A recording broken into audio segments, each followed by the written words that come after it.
Okay, hello. Welcome to my humble abode.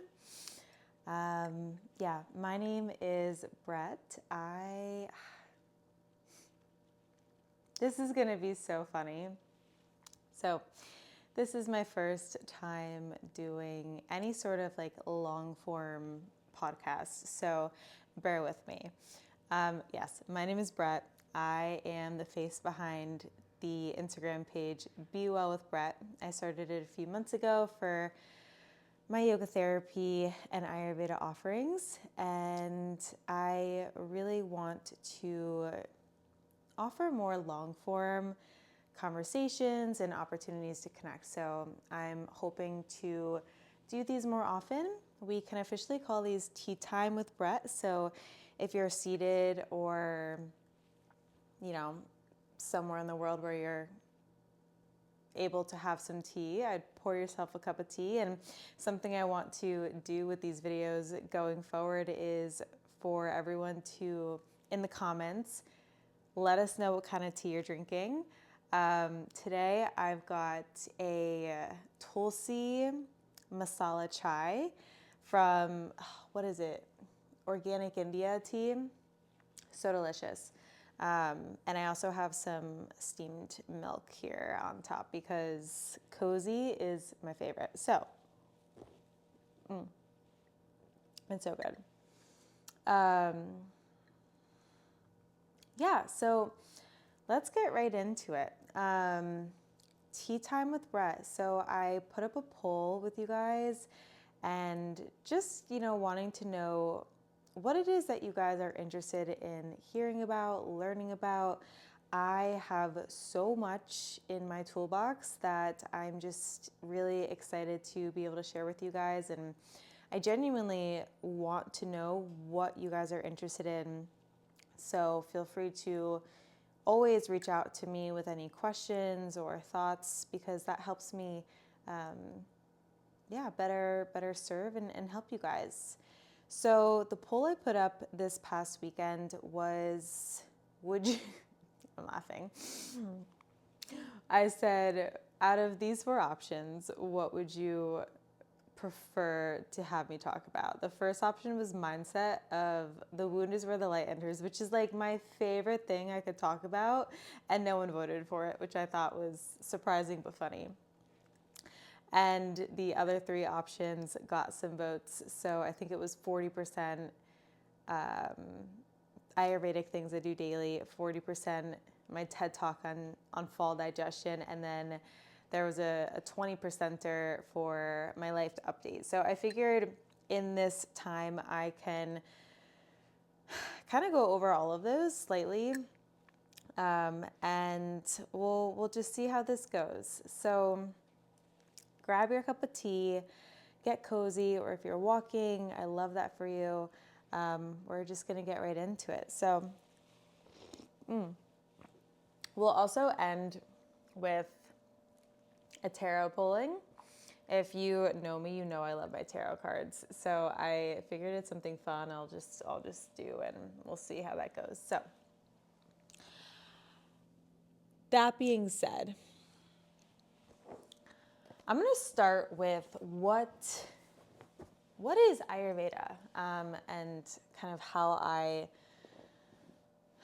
guess got into it. When I first started to learn about yoga, which was sometime in college,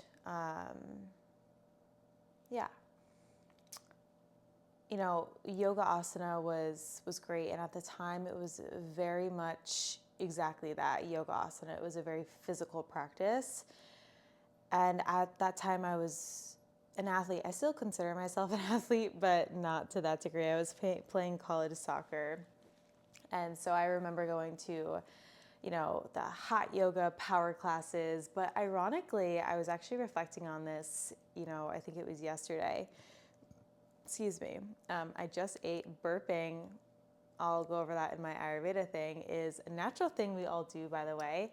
And it's a sign that your body is full, and I just had lunch, so that tracks. But anyways, yeah, I was actually reflecting on this last night, I think, when I was thinking about what I would talk about with you guys, of how I remember this was my senior year of college. I was going to a lot of hot yoga classes, but I remember every single Sunday, no matter and my senior year of college was, bless my soul, a very interesting time of my life. A lot of partying, a lot of drinking, X, Y, and Z. But anyways, despite all of that, every single Sunday, and you can ask my roommates, I would go to this restorative yoga class. And it's so interesting because at that time in my life, I was so just lost, and I was doing yoga for the physical benefits. I mean, I liked going to the classes, and it was a hot class, so it was sweaty, and I felt like I got a good workout.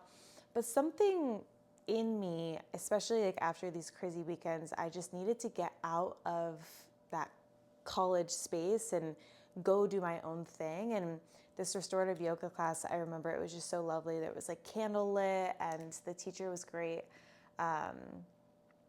And interestingly enough, I think in hindsight, there was a part of me that just was desperately seeking to connect with myself on a very deep level. And at that time in my life, I did not have too many opportunities to do that.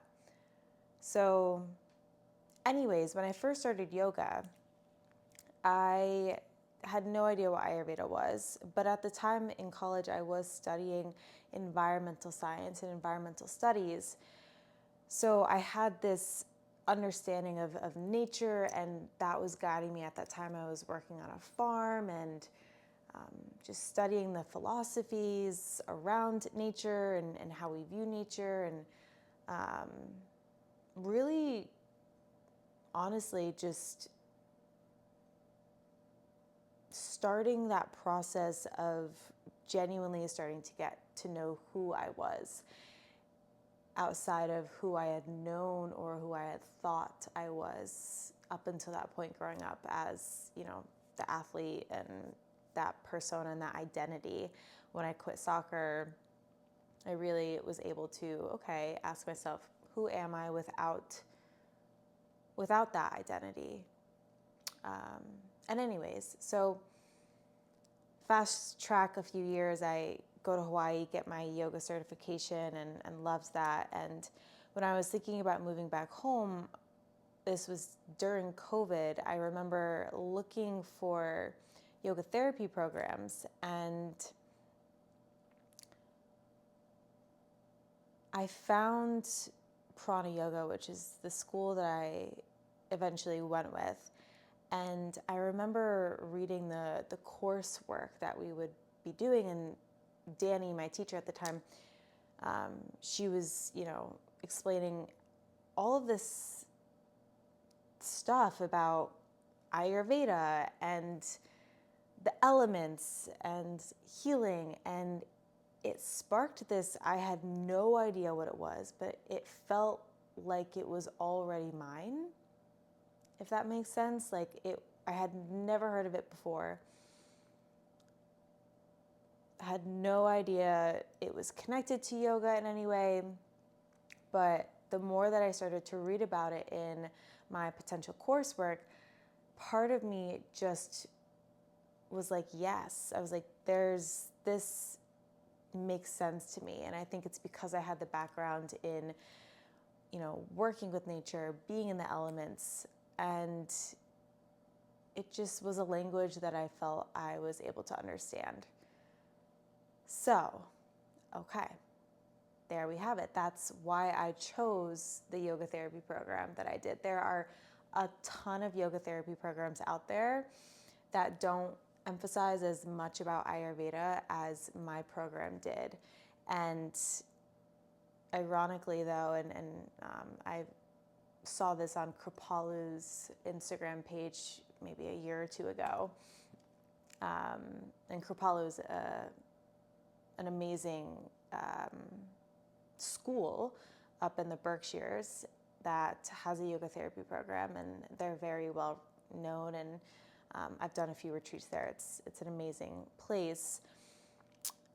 And they posted something, saying, okay, what is yoga therapy, and what is the role that Ayurveda plays in yoga therapy? And really, all yoga is therapeutic. I think this is where the confusion comes, is many people say, well, what is the difference between yoga and yoga therapy? And the difference is in the application. Ayurveda is what makes yoga therapeutic, because we're taking all of the tools that we have in our yoga practice, which includes physical movement, includes meditation, includes breath work, includes, the philosophy and all of the things. And we are informed by the client's constitution and imbalances, and we're able to use those kind of like a map to tailor and personalize a therapeutic yoga protocol for each client. And that includes, movement, diet, lifestyle, meditation, breathwork, X, Y, and Z. So, lost my train of thought. Oh, this is going to be funny for the first one. So I hope you guys just are bearing with me on this one. I'm sure these will get better as I continue to do it, hence which is why I am doing this, right? It's so important to practice speaking and getting comfortable with this. So let me go to my notes. I took notes. Let me see here. Okay. Yeah. So going back to the original question, what is Ayurveda? So Ayur translates to the science of, and Veda translates to life. One of my favorite definitions here is, where did I write it?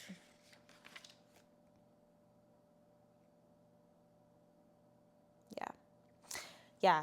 Ayurveda is the science of truth, which is expressed in all forms of life. Because philosophy, Ayurveda is a philosophy, and philosophy refers to the love of truth.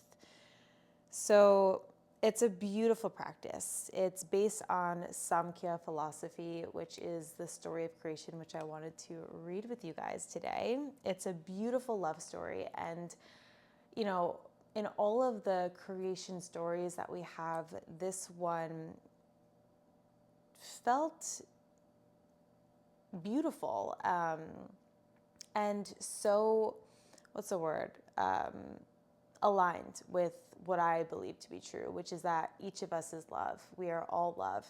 And this creation story it's a love story. And so it's a beautiful way of thinking about just how everything came to be, and it will, I think, hopefully give you guys a better understanding of what Ayurveda is, how it relates to creation, the world, and yoga, and why it resonated with me so much. So, that being said, I'm going to share a little story. So, there are a lot of different versions of this story, and this story is one that I learned from my teacher, and it's based in a tantric lineage. So my teacher being Katie Silcox, by the way. She's an amazing woman. So she shared this with us in one of my first or second classes through my Ayurveda training. So I wanted to share this with you guys. So she says, once upon a time, there was a beautiful man, the most beautiful man sitting atop Mount Meru in the Himalayas. And this man was known as Shiva. He's meditating, wearing a string of mala beads, a symbol of the many lifetimes that he's had to overcome to get to this place. He's got long flowing locks of hair, which represented this downward flow of Amrita, which is the nectar of immortality.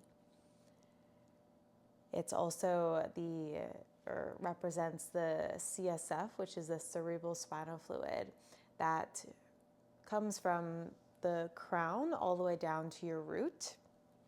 And that symbolizes just this nectar, this essence of awakening. He's seated on a bear or tiger skin, and this represents his overcoming of his animal nature. And next to him is this trident, symbolizing his many births and deaths, and the way he has destroyed all desires for him to be in this place of pure, open freedom. And take a moment just to imagine a place, a world where there's no to-do lists, there's no children, no work, no feelings, emotions, no chopping wood, no carrying water, no fighting, no loving, no earthly things to tend to. Just pure, open, empty space. And just a feeling of being completely free of all ties, thoughts, emotions, everything gone. Just pure consciousness.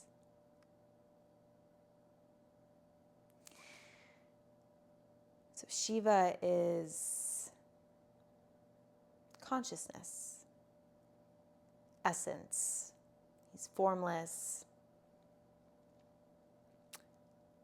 He is all one. And I'm saying Shiva, it's not really about gender, but he does represent the masculine. And so he is the all one, right? But as my teacher says, Katie Silcock, she says, all one is also alone. And I thought that was beautiful. So he's doing this blissful meditation on top of Mount Meru. And he has been doing this meditation for thousands of years. But he starts to get this sensation, this pulsation, like boom, boom, boom, kind of like this throbbing pulsation, sensation, feeling. Where he's feeling this, that's up to your interpretation. But he starts to feel these sensations, and out of those sensations, out comes the first god, which is Kama, the god of desire. Shiva feels lonely. He wants a friend. Right? So Kama, the desire, it continues to build and build. This sensation of I want. And after this building sensation of desire, boom, a big bang. And out from his heart came this beautiful woman who has been there the entire time, right? Beneath the surface. And this beautiful woman is known as Shakti. She pops out and she begins to move her body. She begins to kind of oscillate from side to side. She has this, what's known as a honey pot, or that's what Katie calls it. It's this honey pot that she's just kind of spiraling in and dancing in. She's in this bowl, and Shiva, sitting there in meditation, he begins to become mesmerized. And he loses himself in her, in this dance that he's observing and watching, in her beauty. And she welcomes him into her bowl, and he completely dives in.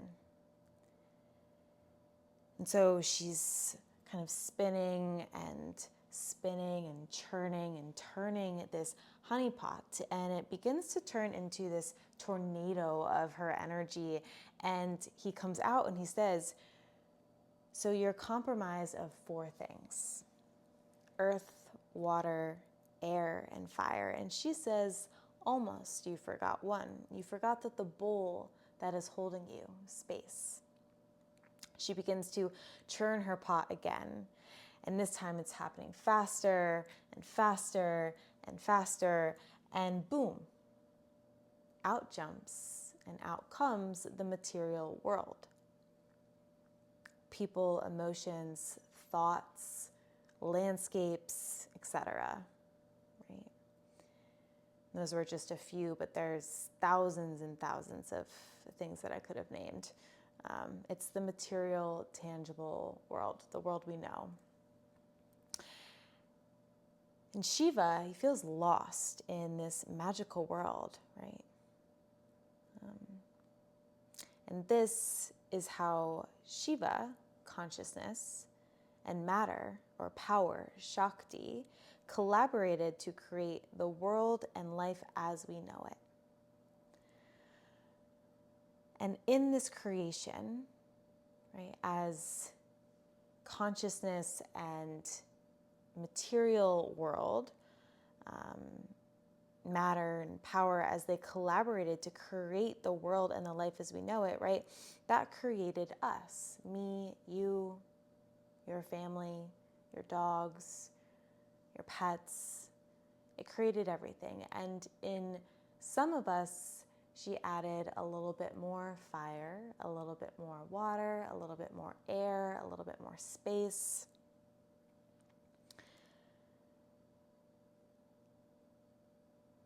Right? So that's how we came to be. That is the creation story. So it's a love story. It is the story of consciousness meeting matter, and from that creating the life that we know it. Now, within this philosophy comes Ayurveda. Ayurveda is the study of life. Really the study of the qualities and the elements that are predominantly Prakriti, which is matter and what we know to be the world we live in.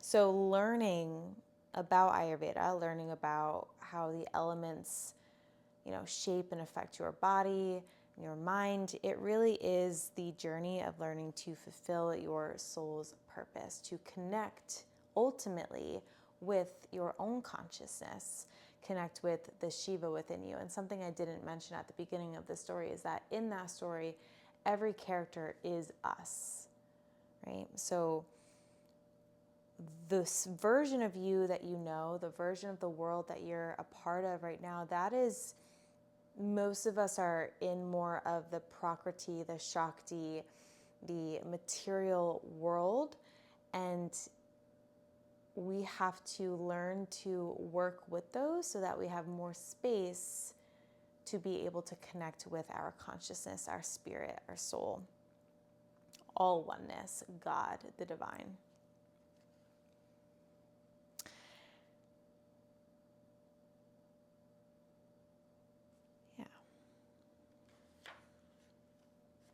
She says, I love this, without consciousness, or Shiva, we are chaos, crazy, uncontained, and without Shakti, without matter, power, we are dead, unattached, useless, out of life, right? Love without power is immobile. Power without love is dangerous. So this is all to say, learning Ayurveda and viewing my soul and my body this way has been extremely accessible for me because of the elements. The elements just make sense. It's tangible for me. And, the reason why it's tangible for me is because ultimately, I think healing is our life's purpose. I think we are put on this earth and given challenges and obstacles so that we can use those challenges and obstacles to ultimately return back to ourselves, remember ourselves, return back home. And unfortunately, healing is made incredibly confusing in the Western world. There's so much lingo that we, as common people, right, not doctors, we don't understand. You know, we go to the doctor and we get the little like notes after our meeting with our doctor, and there are words and things we don't know, diagnoses, and it's just a very complicated world, right? There's Western medicine, there is a huge barrier for anyone to have any sort of autonomy over their healing because they simply don't understand. And something for me in my healing journey has been that I need to understand what's going on in my body. I want to know what's happening, the why of everything. And as many of you know, or maybe you don't know my story, I have gone through a lot of health challenges, and it was extremely confusing to begin with because I would go from doctor to doctor and have many different words and labels thrown at me, and none of them helped me better understand. None of them gave me any sort of tool to take some ownership over my own life. And it made me feel like I was reliant on others and completely out of control in my own body and my own mind. When I started to learn about Ayurveda, Ayurveda puts everything into elements. I mean, it sounds really complicated when you first start to learn about it, but ultimately, like I had said in the creation story, right, some of us have more earth, air, fire, water, and that is our natural constitution. And then based on where we live, how old we are, what our routines are, X, Y, and Z, it starts to throw in more of an elemental aspect, right? So learning your dosha, learning the elements and how you react with them, it's really just this process of becoming aware of, how are your choices, how does your environment and your lifestyle play a role in how you feel in your body, in your mind, and your spirit.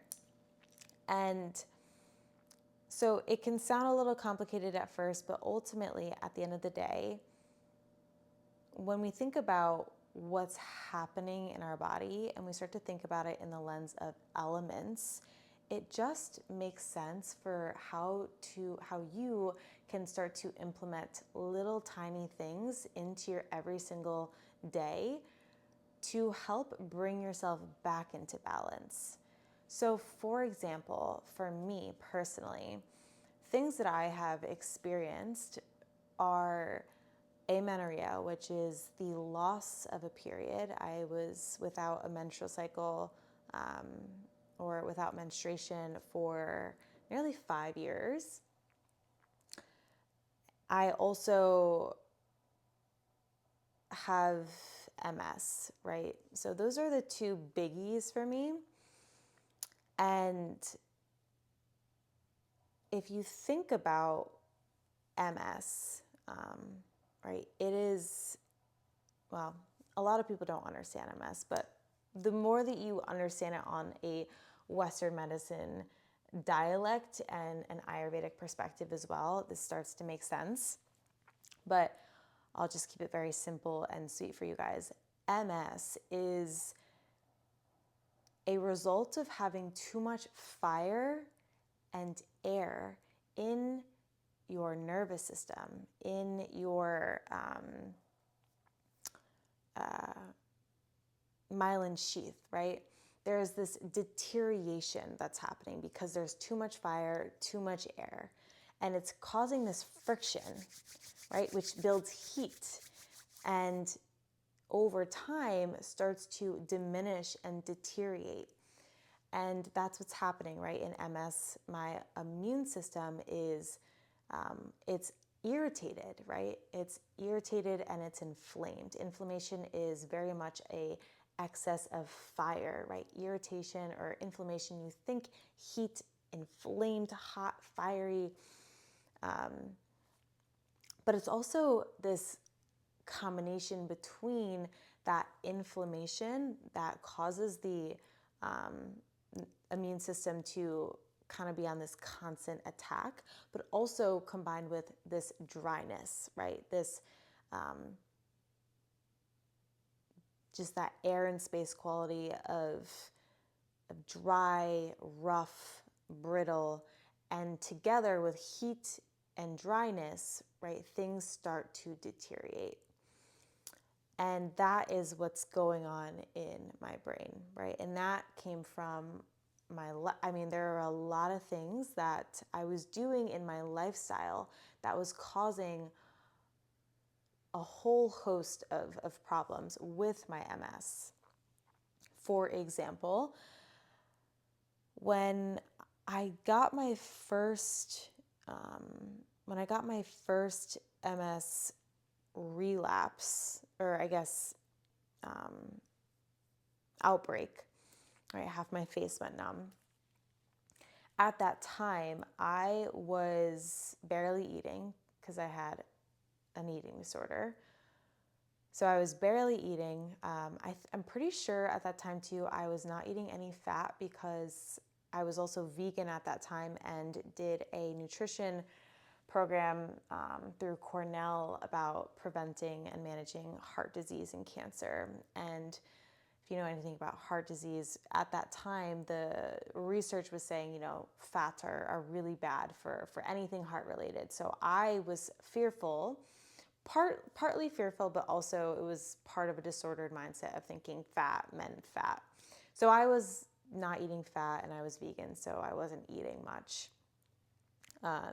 So that contributed to a lot of the dryness, right? I just wasn't lubricating my tissues. I wasn't nourishing my body. I was eating a lot of raw, cold salads and just drying foods. So that was one thing that was going on at the time. At the same time, I was practicing hot yoga and teaching hot yoga once, twice, sometimes 3 times a day. So think about the fire element there, right? There's a lot of heat. You're just drawing out water. You're burning your tissues. I was doing that, like I said, 2 to 3 times a day. And what else I was doing? Oh, I was smoking the vape at that time too, out of the eating disorder, because with the vape, you don't eat as much. What else was I doing? There were a bunch of things. I was over exercising. I was burning myself to the ground. And that is when I had my first relapse, right? Or outbreak, conscious outbreak. And, when I ended up getting the diagnosis, at that time I was, I just, went doctor to doctor. And again, big, crazy words thrown at you, scary. And I just started to think about, okay, well, what are the elements of what's going on in my body?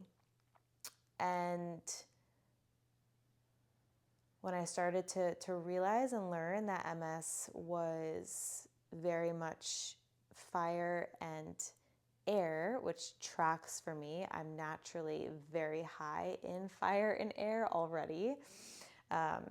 It made sense that in my everyday lifestyle, I needed to start to nourish. I needed to prioritize nourishment.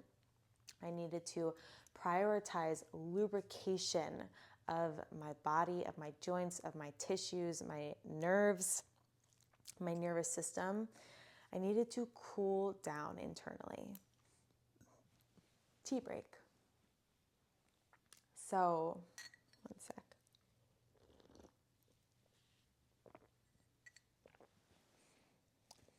Yeah. So that's why the elements just make things easier for me to understand. And you can go into any illness, disease, injury, and there's a clear sign of the elements behind it. and a very clear understanding of, okay, what needs to happen. For example, like once you get past the age of 50, 60, you enter the Vata stage of life, where many people start to lose muscle mass, bone density, right? And that's your Vata stage of life, which is your air and space stage of life. And at this time, it is like crucial to really focus on warm, lubricating, nourishing routines that are going to help combat that the drying, and that's happening in your body just naturally at that stage of your life. So, I digress. So, with that all said, what are some things that I do every single day Ayurvedically? I wrote these down too. And, this changes season to season, for sure. But these are, I would say these things that I'm going to name are pretty much things that I do all year round. And I'll start with, in Ayurveda, we have something called a dinacharya. And I love this. Dina is Sanskrit for day or sun, and charya is Sanskrit for routine or practice. So any routine that you have in your life that you do every single day is a dinacharya. So it doesn't have to be, something found in an Ayurvedic book per se, but it has to be something that is meaningful, intentional, and that you practice every day. It's become a part of your life. So when I really started to dive deep into my lifestyle, which is Ayurvedic medicine, it's taken me, I'm like 5-6 years into it, and it's taken me a really long time, I think, just to genuinely not have to think so hard about it. And that's with any new skill. So if you're feeling overwhelmed by all of this, like, it's just, with time and with persistence, it will become like second nature. So I wake up before the sun. There's nothing better than waking up before the rest of the world wakes up. This, there's space and time for your mind to ease into the day. It's grounding, right? You wake up and you're not immediately flooded with, I gotta get up, I gotta run out.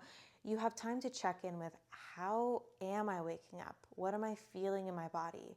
Am I hungry? Am I, you start to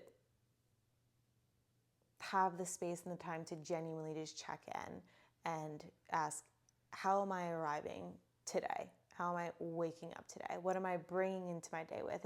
And from that, right, I love, I heard someone say this once, that in the morning it's like, you're raking the soil through just awareness. And if you have a meditation practice, you're kind of raking the soil, tilling the soil out, weeding things out, so that you can then have space to plant an intention, plant that seed of intention of, how do I want to move through the rest of my day?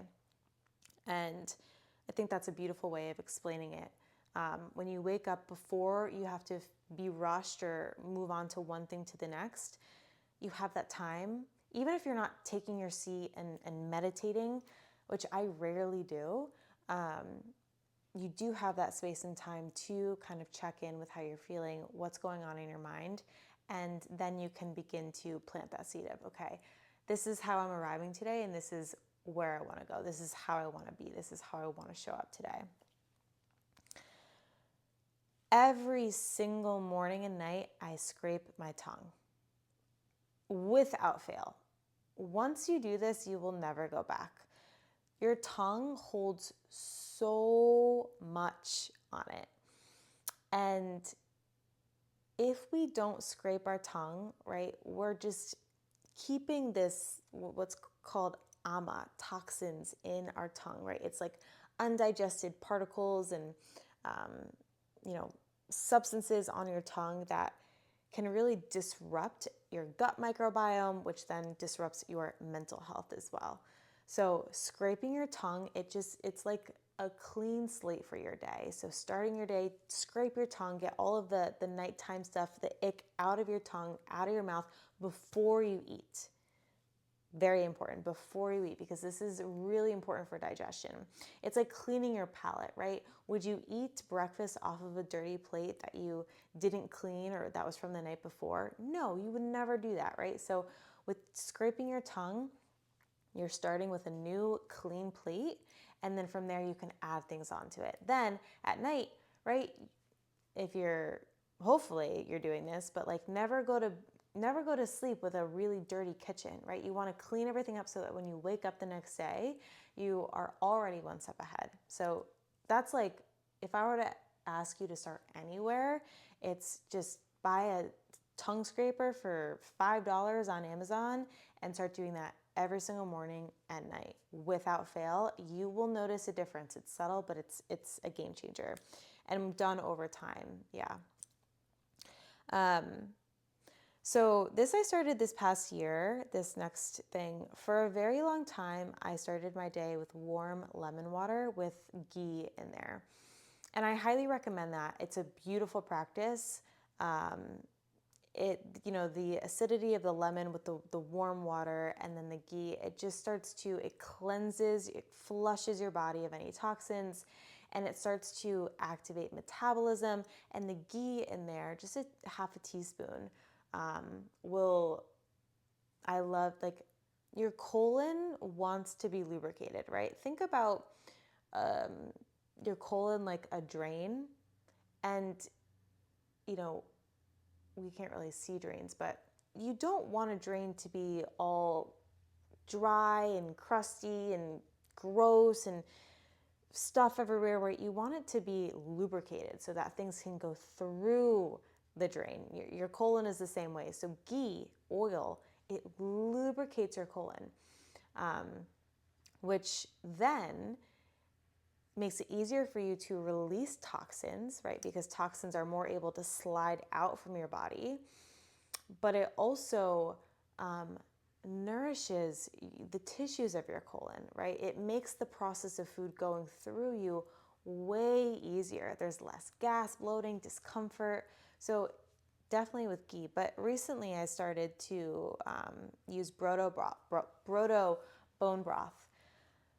I think for me personally, as a woman, protein is really important. I also have been on a whole skin journey, and collagen and just the elasticity of it, especially with MS. Like, bone broth is it's gelatinous, it's lubricating, it's got some collagen in there, those peptides, anti-inflammatory, combined with ghee at half a teaspoon. It's like Amrita, the nectar of immortality. It really is. So I start my day with 1 cup of bone broth and half a teaspoon of ghee every single morning without fail.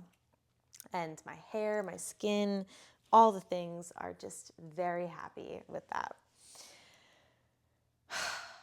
Yes. And going into a little bit of digestion, because people had some questions about digestion as well. One thing I think people get really misunderstood is appetite. And I think I'll do a whole TED Talk on this, but appetite in the morning is one of the biggest indicators of health, especially as women. Men, they can do the whole fasting thing. If you were to ask me, just from an Ayurvedic perspective, if you're a male and you're listening to this, I would way rather you fast at night. But people don't want to miss dinner. For me, breakfast is the best meal of the day, but whatever. But that way, you're going to bed with not a super full stomach, right? Because, I think a lot of people who fast in the morning, they end up eating massive meals. And sometimes those meals are like an hour before they go to bed. And then your digestive system is just like working all night. Your brain's working all night. So if I were to say, if you're fasting, eat breakfast, eat lunch, skip dinner, and go from there. But anyways, as women, fasting, no. And appetite in the morning, appetite is indicative of a metabolism. You don't want it to be like waking up and like you're ravenously like unwell if you don't eat, right? That's a sign there's an imbalance going on. But a steady, like I always like to tell people, your digestive system is like a little flame, right? And if you think about taking care of a bonfire, like if you've ever been at a bonfire, taking care of a bonfire is it's a sacred practice, right? Fire, I mean, historically, it is the element of transformation, right, and assimilation. So it's a really important element to meditate on. But with your little flame here at your navel center, right, you don't want it to be out of control, but you also don't want it to be put out, right? So all day, I mean, healthy digestion, strong digestion, it's like my baby. It's what I focus on all the time, right? I'm always thinking, okay, what do I need right now? Do I need to tone it down? Do I need to pick it up? And how can I stoke the fire so that I'm digesting and assimilating nutrients the way that my body needs for where I'm at, where the season, the day, etc. So bone broth in the morning, something in the morning is gonna help start to stoke that fire. It's like you wake up after, the night and the fire's, no one's been taking care of it for a while. It's just kind of been left overnight. It needs a little bit of stoking. It needs a little bit of fuel, right? So that oil, the warmth, the spices, that's gonna really start to get that fire starting to go, which is going to eventually, over time, you're going to start waking up with a nice, healthy appetite, strong appetite in the morning. All right, so I could talk about this stuff forever, man. So after I have my bone broth in the morning, right, and that's a daily thing, I will have, without fail, a warm breakfast every single day. I mean, there's not a day goes by that I don't have breakfast. Breakfast is, I think, the number one most important meal of the day, especially for women, as I talked about before. What that looks like for me right now is you want high protein, right? That's just like a modern science. Like women need protein, and I can go into the science of that. I'll go into it for just a second. I like to think about it this way: our hormones fire up in the morning. Cortisol is a biggie. And there's a lot of like, cortisol is so bad. And for a lot of people it is. But cortisol is, it's the hormone that gets released when you see the sun first thing in the morning, right? It's like the hormone that gets you up without coffee. We need cortisol. However, it's also a hormone that is very much activated when you are in a state of survival and stress. So in the morning, you want a healthy amount of cortisol released in your body. And if you are a woman and you are not eating until 12, 1 p.m., right? Your body, you are essentially telling your body, I am not safe. I have not received nourishment today. Therefore, your body is going to hold on to the fat, hold on to all of the stress because it's worried. It's when am I going to get my next meal? Because oftentimes we pair no breakfast with rushing. So that brings me to my second point about dinacharya, daily routine. Breakfast is important for two reasons. One, for all of the nutritional importance and the digestion, right? So just in my warm oats, I'm doing spices like ginger, turmeric, cinnamon, black pepper. I add protein powder in there, and I do seed cycling nuts. It's delicious, without fail, every single morning. It's like, amazing. The other reason I think breakfast is the most important meal of the day is for the society that we live in today. So,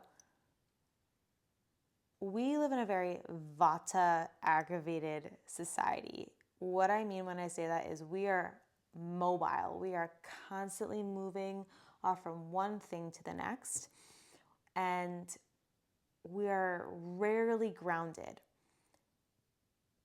having the time in the morning to make yourself a meal and sit down and eat your meal, chew your food, do you know what that does for your nervous system? It's priceless in today's world. Being able to sit down in the morning, feel your two sitting bones grounded, take a deep breath, express gratitude for your food, and then smell your food, look at your food. Those digestive enzymes will start to activate in your mouth, in your body, in your gut. You'll start to be prepared to digest food. Then you start to chew your food. You're eating your food slowly. You're telling your body, I'm safe, I'm nourished, I'm good, I'm good. Your body's like, all right, you're good. Go about your day, right? It's a grounding practice. It's a meditation, right? So that's a whole other TED Talk, is meditation does not have to be just what everyone else thinks, right? It's like, it can be whatever you make it to be, because ultimately our whole life can be a meditation. So in fall specifically, but since I am someone who's usually got a little bit of excess air and space in her body, I work out at 2 p.m. So I've done the whole wake up in the morning and work out, and my digestion is a wreck, an absolute wreck. If the first thing I do in the morning is go stress my body and do some crazy weightlifting or running or whatever. Oh, I forgot to mention I go for a walk before the bone broth. But yeah, just make a note of that. This is what I'm saying, is it's once you start doing it long enough, these things, like, I don't even think about them anymore. It's just part of my life. So hopefully that gives you some hope for the dinacharya that you create for yourself. But I do work out at 2 p.m. So 2 p.m. is the time of day. It's Vata time of day, which is when things start to just go a little bit. That's when most people will reach for that afternoon coffee, because you're starting to feel a little bit depleted, a little bit burnt out, a little bit tired, and you still have like 3-4 hours to go of your workday.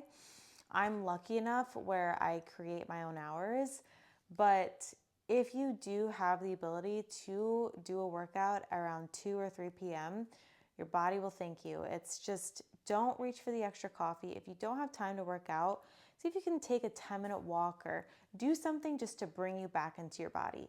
2 p.m. is the time we all start to just go all the way up here and we lose our body. So anything you can do to get in your body, for me, 2 p.m., a weightlifting session or going outside for a walk, something where I'm in my body, moving, breathing, and focused, it's changed my life for just my energy levels, my sleep, and also my efficiency, my work ethic throughout the day. Between every single meal, I have a chai tea. That's what I'm sipping on right now. Chai spices are incredibly good for stoking that fire. So again, all day I'm thinking about how can I stoke my fire, right? After you eat a big meal, maybe wait like 15, 20 minutes. One of the worst things you can do is drink a lot of water or fluids while eating. It's a lot for your body. So wait a few minutes, but then start to sip on that tea, and it's really good for you. So some sort of digestive tea between meals. I mean, depending on the season, this will change. And depending on my symptoms, this will change. Another tea, sometimes I'll make a homemade cumin, fennel, and coriander tea. Incredible for digestion. Just requires a little bit more effort on my part. What else? Licorice, fennel, ginger, peppermint. There's so many little teas that have different subtle differences, but are all relatively, supporting digestion.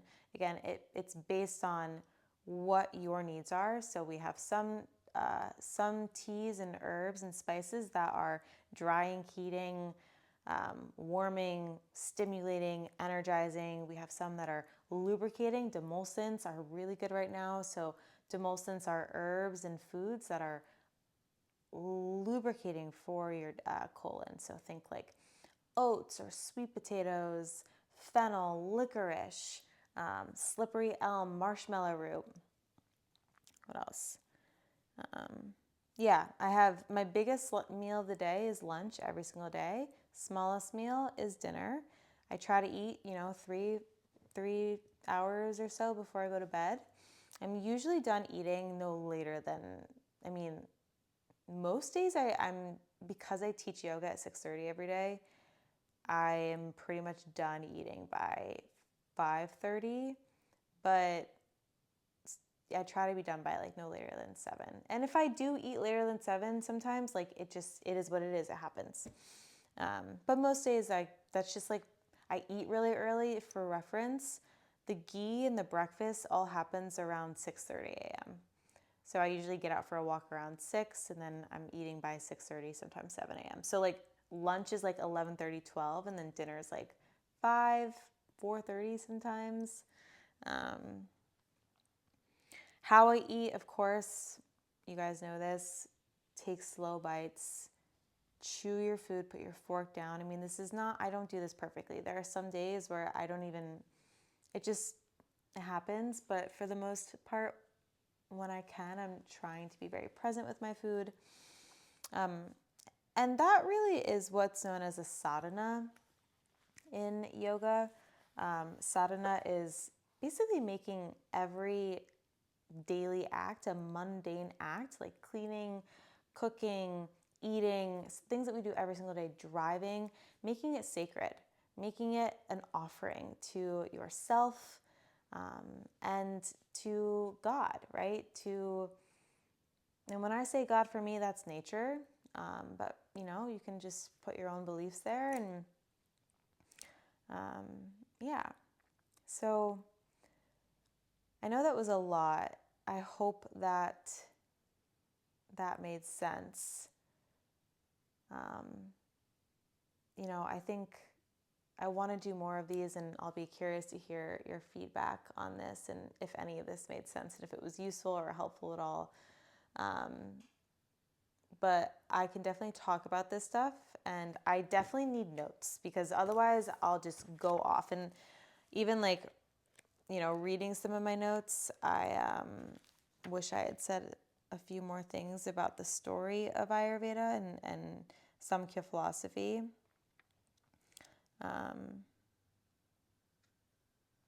But can't be perfect. So we'll end here with our tarot pulling. So let me see how long I just talked for. 58 minutes. Okay. So, tarot.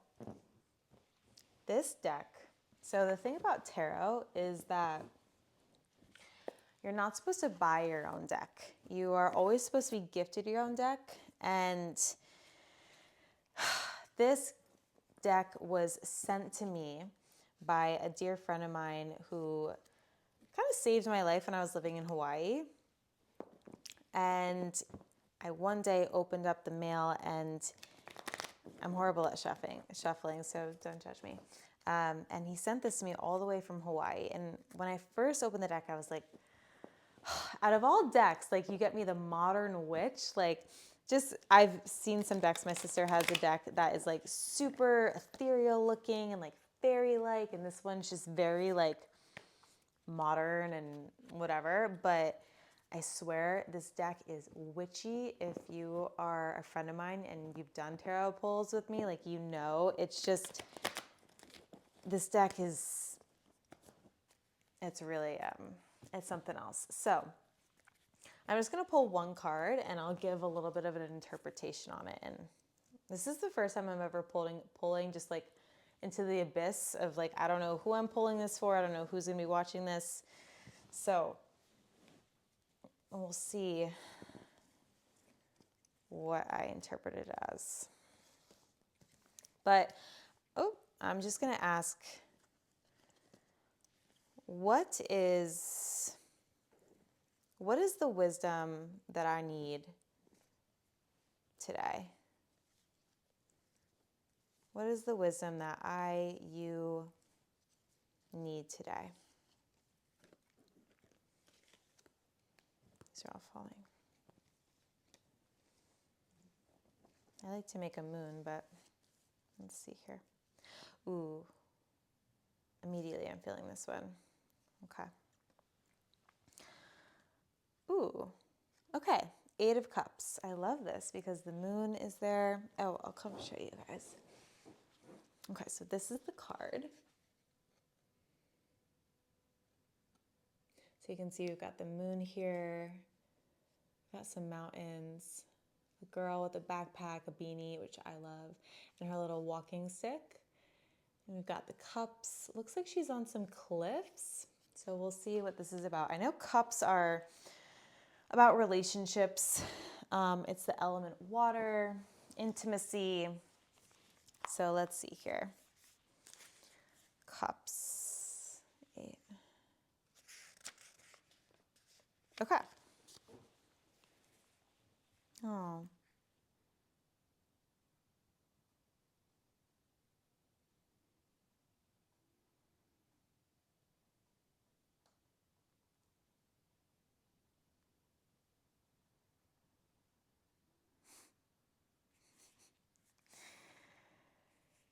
Okay. So this card says it's tough, but whatever you've been pouring all your love and emotions into, you need to step away. It's just not working out. It's time to say goodbye and move forward. It might be very difficult. You've invested a lot of your time and energy into this after all, but wisdom comes from knowing when something is hopeless, learning from it, and moving on. So, if I look at this card,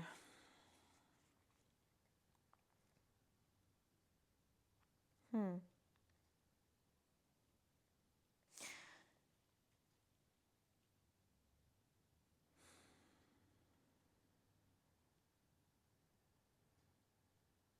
trying not to make this personal. I think this card is very just clear. Whatever comes to mind when it says, whatever you've been pouring all your love and emotions into, you need to step away. It's not working out. It's time to say goodbye and move forward. Right, so I think with this card, it's very much about essentially having the confidence to step away and trust that you're going to be okay. I was actually listening to a podcast the other day. I think it was Jay Shetty. And he was interviewing a woman named Roxy. I forget her last name, but she just came out with a book about confidence. And he asked what the definition of confidence was. Someone may correct me, but one of the answers that came up was knowing that whatever comes your way, you're going to be okay. And I think that's the interpretation I'm getting from this card is it's not, I think all of us are in some ways putting our energy into something that just may not be feeding us back the same attention, energy, and respect that we're giving ourselves to. And